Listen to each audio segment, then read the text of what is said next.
താൻ പ്രസവിക്കാത്ത കുഞ്ഞിനെ പാലൂട്ടാൻ പോകണ്ട നമ്മുടെ സലോമി പാവം.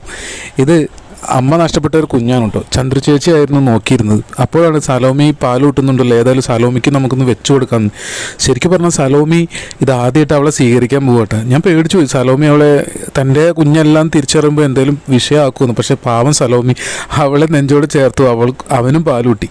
അവനാണ് കേട്ടോ, അവനെ നെഞ്ചോട് ചേർത്തു, അവനും പാലൂട്ടി. പാവം. ഈ 5 കുട്ടികളിൽ ഏറ്റവും കുഞ്ഞനാണ് കേട്ടോ. ശരിക്കും പറഞ്ഞാൽ സലോമിക്ക് 6 കുട്ടികളുണ്ടായിരുന്നു. ഒരു കുഞ്ഞ് 2 ദിവസം കഴിഞ്ഞപ്പോൾ മരണപ്പെട്ടു. പക്ഷെ ഇപ്പോൾ വീണ്ടും അവൾക്ക് 6 കുഞ്ഞായി. എന്തോ ഒരു നിമിത്തം പോലെ. എന്തായാലും സലോമിയുടെ കുഞ്ഞുങ്ങൾക്കൊക്കെ ഒരു നല്ല ഫാമിലിക്ക് വേണ്ടി നമ്മൾ കാത്തിരിക്കുകയാണ് കേട്ടോ. എന്തായാലും ഈ കുഞ്ഞിനും സലോമി പാലൊക്കെ കൂട്ടും. ഇനി അവനും ആരോഗ്യത്തോട് വളരട്ടെ. ചേട്ടന്മാരും ചേച്ചിമാരുടെ ഇടയിൽ അവനും ഇനി പാൽ കുടിക്കാൻ വേണ്ടി മത്സരിക്കാവും. നല്ല സന്തോഷമുള്ള കാഴ്ച അല്ലേ. എല്ലാ പ്രിയപ്പെട്ട കൂട്ടുകാരും വീഡിയോ കാണണം, മറക്കാതെ ഷെയർ ചെയ്യണം. നമ്മുടെ സലോമിയുടെ കുഞ്ഞുങ്ങൾക്കും വീഡിയോ